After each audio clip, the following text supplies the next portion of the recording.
somebody else benefits this from. is the final Bart Scott report. Wonder why. Brought to you by PC Richard and Son. I love these people. Next time you'll hear him, if you choose to for some reason, you could listen to him on another station at this time.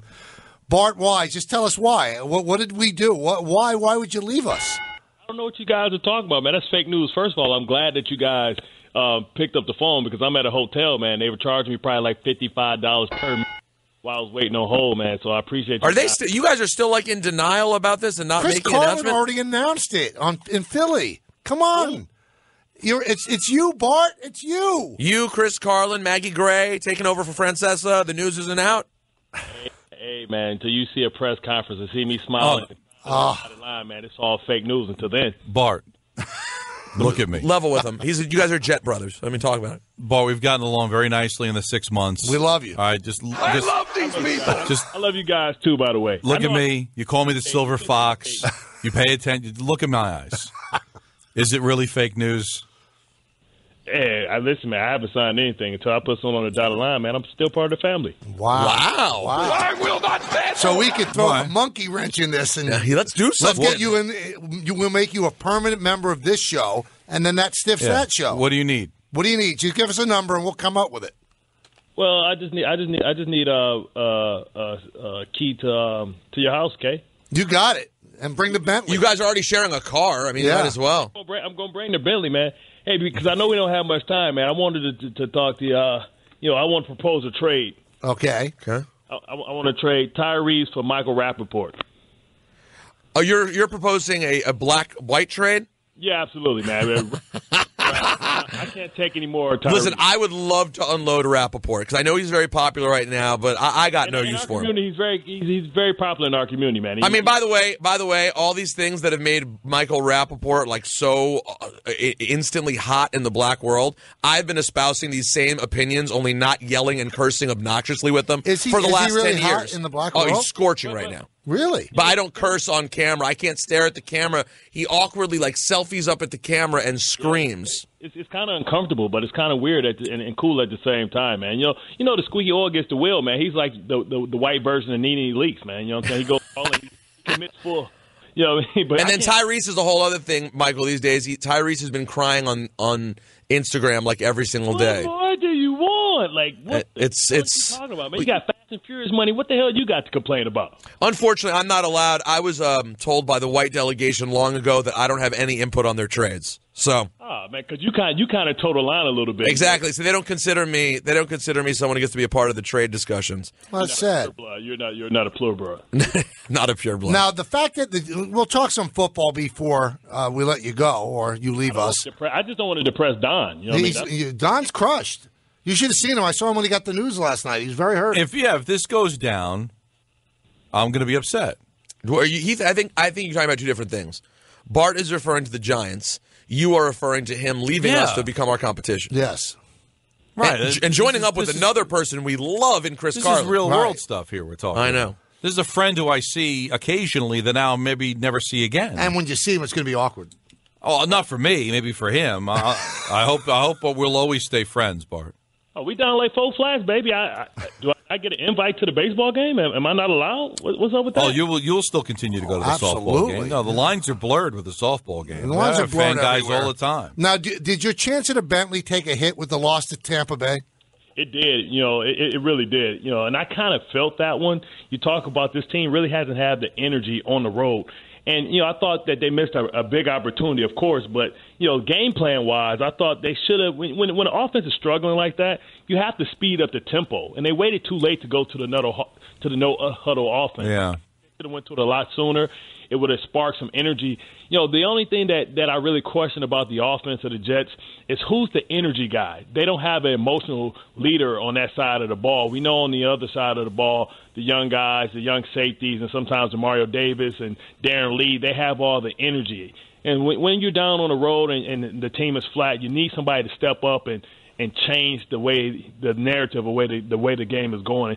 And they just didn't have that on it. I mean, losing Ryan Fitzpatrick, come on, man. I know. Well, look at losing to Matt Moore. I mean, so and all the common denominator in all these games, Bart, has been the road. Even the one win they had on the road was Cleveland, and you remember that game. They played awful. So, but isn't that what young teams do? They don't close games. They commit too many mistakes and penalties, and they lose on the road. So does it just come down to the fact that maybe this team isn't ready to do those things? Well, there's two ways to make a team aggressive. One is, you hope that they have it naturally, but if not, you have to manufacture it, and you do that with the game plan. I think they should have started taking more shots down the field. I think Mike Smith did a tremendous job in understanding, their blocking schemes because he did the delayed blitz. What happens is when you're an offense, you count the five. We call it 5-0. You count the 5 guys in the box. Us 5 got this 5, and they just did delayed blitz through the A gaps, and it took them a long time to really pick it up. They should have turned to protection, and it would have gave them a better opportunity to make plays down the field. But you left an opportunity to get out the way, and I think now they'll be lucky if they win 5 or 6 games because you look at the upcoming schedule, and early in the season, like maybe they can beat the Saints, but the Saints are looking like potentially the one of the top 3 teams in the NFL, if not, definitely in the NFC. So it's going to be interesting because Carolina, that's going to be a physical, hard-fought game. I don't think they win that one. And you got to hope that the New England Patriots aren't really playing for nothing at the end of the season. So Canty might hang on to his car. I doubt it. And behind the scenes, we've been talking about a buyout package. Oh, wow, interesting. Things that is that fake news or is that real? No, that's real news. Yeah, that can be real news. Now, all right. Now, I'm not. As long as I've been doing the show, I never. It's just a thing that I have. Never call for somebody to get fired. That's somebody's family. It affects people. But if McAdoo was going to get fired at the end of the year, Bart, why wouldn't they get fired him now? Some organizations just they don't want to lose control, which it seems like he's already lost control. I think they should fire him early because it gives them the head start to let everybody know we're in the market. Right. And they know now, don't they? I mean, there can't be anybody who thinks this guy's going to keep his job. But they came out and they supported him, and this whole fake run he thinks they're going to go on. If he wasn't convinced that the season was over, by Sunday I don't know what will get through his greasy head, man. He has to figure it out. The season is done. Have you ever heard of a coach using something as stupid as Frazier the Lion to motivate a locker room? Because that literally sounds like it's out of like a Will Ferrell movie and not real life. I tell you what, man. John Harbaugh is not the most motivating speaker in the world either. I heard he's gotten better, but it was one of those things where he had a rah-rah speech and it's like tumbleweed. You're waiting for the punchline. Some guys just aren't great at motivating people or great speakers. McAdoo comes off to me as a classic coordinator. He's a great number 2. Everybody's not a number 1. Mm-hmm. Great number 2. He's good in what he does best, but he's a system guy. And in this league, you can't be a system guy. Chip Kelly was a system guy. You got to be able to evolve and be able to adapt in this league. And he hasn't shown me the ability to do that. That's why I think he's been so hard on Eli, because he knows he can't win with that type of quarterback because his system needs a quarterback that is mobile, that doesn't need a great offensive line, that can buy time with their feet. Listen, let's think about the two guys that got jobs off of Aaron Rodgers. Both of them flopped and fell flat on their face. Yeah. You talk about Philman or you want to talk about McAdoo? Some guys aren't made to be head coaches. Wade Phillips figured that out. It's okay, man. You can make a great living and being an awesome coordinator. There have been guys on this team that quit. Oh, yeah. And you have 2 guys that were unnamed sources leaking information out. So I'm all for letting McAdoo go, and I'm all for saying that he's the number 1 reason this team is awful. But don't I have to get rid of the players that quit? Don't I have to move on from the players that speak out of school? Don't some players have to take responsibility for being 1-8? Of course, players have to take responsibility, but sometimes you have to ask yourself: the people who are leaking, are they doing it for the betterment of the team? So that they can display that this guy's lost control, that they can display that so that they can get ultimately what they think is best for the team. Then why not put your name on it? If it's for the betterment of the team, why not put your name on it? I mean, the same way that most people that leak stuff in the press and in the news don't put their name to it because it's consequences to that. You step out and you may not ever get a job again, but we all know sometimes that leaks are necessary. Interesting stuff. It's a very delicate balance, man, between coming out and saying what's needed for your team. You know, I can remember the day that Brian Billick got fired. You know, I can remember the meeting, and I know the players who got him fired because we were in a club with Steve Bisciotti, and they had the conversation, and he said, "Hey, man, do you guys want him gone?" And these players said, "Yeah." The next day, Brian Billick was fired, and they still owed him $15 million. Wow, that's pretty amazing. I just received it. Sorry, go ahead, Don. Yeah, you have to read my book when it come out one day. Keeping it real goes wrong. That the Bart Scott story? I just as long as the name of the book is number 1 in the afternoon, I'll buy it. No doubt, I'll do it. It depends where he is. We don't want that book in the afternoon. I want a definitive number 2 in the afternoon. That's what I'm saying. I don't want the book. I'm not going to read it if it's how I got to be number 1 in the afternoon. No, you don't want that. Right. Now, I did just read that it's been announced already by Canty that cars are officially off the table. The bet is completely done. Oh my God, Bart! I mean, This kept me alive. This thing. I'm still a winner though. So wait, who bought out who? Who did this benefit? He wanted out? Yeah, he wanted out. He was scared straight on our show on Sunday. We're still working out the final details, but we did come to a roundabout. I think it was close to anywhere between $40,000 or $100,000. Wow. I think this buyout happened like 30 seconds after they got off the air when they made the bet. No, not at all. He thought he was going to do well. Listen, party at K-House. I got strippers. I got all kind of people. I can't wait. I got a 4-year-old and a 3-year-old. The kids are there. We got $100,000. We sending them to Disney World. Yeah, it's a good point. They can take a trip with Jody, and we have a nice big party with the strippers and everything. Well, I don't really like strippers. All right. We're about to turn up. Well, I'm sorry, burlesque dancers. I can give it. Yeah. How about burlesque dancers? Oh, okay, that's fine with me then. Is Carlin and Maggie going to be there too? I don't know if that's a healthy work environment. No, it's not. Good wow, point. He finally tips his hand on the moment now, on the way out the door. Now, let me ask you, Bart. We had an argument before he came on. Peter left his backpack at Madison Square Garden last night in the suite. The young lady who works in the suite, very nice. She's there all the time. It's the ESPN suite. Peter calls her, and she drops it off at his house at 11:15 at night. Don't you think he should have offered her some kind of money? He should have paid for her Uber. And she didn't. She was driving home. She lives in the Bronx. She was driving by me on the west side. You should have gave her a hell of a tip. I mean, that's beyond the But call. they're friends. But do you tip friends? Yeah, absolutely. I tip my boy. He's my driver / Because she's not my driver, though. I'm talking about a friend. Somebody you consider your equal. Would you give them a tip? Listen, I'll be like, look, man, I know it took you long to come over here. All right, so Maggie drops something off by your house. Are you giving her a tip? Yeah. You leave something at Carlin's house. You giving him a tip? Good point. No. If Kay comes, say, man, went out the way, man, I appreciate it, Brody. Here you go, man. I got lunch on me, something, man. Right. That's all I'm saying. It was 11 o'clock. It would have been a weird time to go get lunch. Well, but you put it in the bin. You get a lot of free stuff at Hot 97, man. You could have got some stuff. Well, but I couldn't. Yeah, I'll actually tell you the truth. I'm remembering this right now. Right. On my way out the door, right, I was like, do I have anything I could give her right now?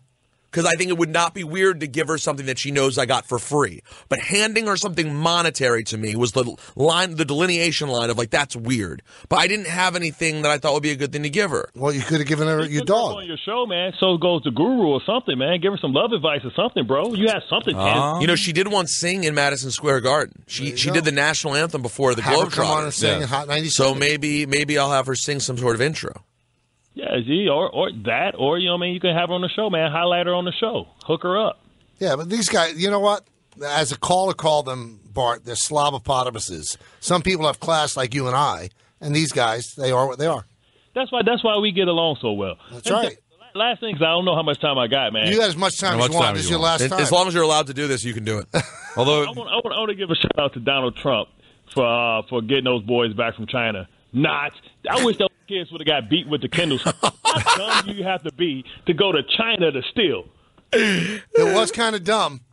That's the dumbest. And then there's 3 of them. So that's just a bad mix. Just 3 stupid people on your team. You know how hard it is to have 3 dumb people? I understand 1, maybe 2, 3. That is a bad culture. And is it done? Did Trump get it done? Trump got it done. He's coming home. They're home. It's a beautiful Christmas story. I have so many jokes to make, and I'm going to resist all of them because I love my job. You don't like to tip your hand. And I don't know when to know which way I would joke. They should have made him they should have made them grab it. Remember that kid that spray painted something and he got beat with 3 hits with the Kindle stick? Yes. Yeah. I wish they would have publicly beat the hell out of them kids with a Kindle stick for being so. I'll just tell you right now, if SNL does not get Alec Baldwin as Trump and Keenan as LeVar Ball together on this week's SNL, guys, that is a huge missed opportunity because Trump as part of Big Baller Brand is comedy. We need this. So says the guru. Thank you very much. God, you're good. Now you're producing. Yeah. Now, I'll tell you what, whether it's if it's fake news or not, let's say it's real news. Right. We love you, and we consider you a friend, and obviously the competition between the guy there now and us, it hasn't been pretty. We would never say anything bad about you, Chris, and we really don't know Maggie. So if this is, in fact, what you're doing, I hope you have a great time there. I hope that we beat you, but I hope that you're happy there. Hey, man, friends can compete, man. I love you guys, man. It's been a great experience. And like I said, I'm ready to ride this thing out until y'all tell me I can't call in no more, I'm calling in. We'll have you call in when you're actually doing that other show. That's fine. That would be big. Never been done before. That would be called building bridges. That's like reminiscent of Rocky IV. You know what I'm saying? Oh, I see what you're saying. If I could change, and you could change, we all change. That's a moment. Yeah, man. See, we building bridges, man. See what happens when you bring a little juice on here. You got Peter, who's 38, looking like he's 58, man. Whoa, an insult on the way out. Wow, so now I know where this is going. I was just saying, I can never see having a negative relationship with Chris and Bart, and then here he goes with But you do look old. A DiPietro-like insult. But you do look old. You look. You know, I love you, Peter, man. Listen, we're gonna go do some wrestling together because we both sharing in that love of wrestling, man. I know, but now you just fed into Michael's made-up narrative because he never wants to give me any credit for my looks, and on your way out the door, you're going to give him this ammo of I look old? This is horrible. Thanks. No, because I hear you on radio, man. I thought you were like 20, 23, 24, man. See, you sound young. You look 58. Well, I didn't say that. He said that. Hurtful. You just don't look 24. That's all I was I'm a far cry. Far cry. Bart, best of luck. Good luck, buddy. Hopefully we'll talk to you soon. Hey, talk to you soon, guys. All right, be well. Wow. That's the Bart Scott report brought to you by PC Richard & Son. Get Black Friday prices now on hundreds of items throughout the store. PC Richard & Son, family owned and operated for 108 years. So we couldn't get a confirmation out of him, but he danced a little bit. At the end, though, he had a lot of past tense talking about being at the station. So it's going to happen, and best of luck to him. Makes me sad. Got a lot of respect for, again, I don't know Maggie at all, but Chris Carlin I've known for 20 years. When he had hair. I met him in 96. So what is that, 21 years ago? And, of course, Bart. Before his job at the Fan actually drove him to lose his hair. Yeah, there's no question. Listen, I don't want to spend too much time promoting our competition. It's in January, don't worry about it. But I do have some stories related to them in ENN. So we have some other things.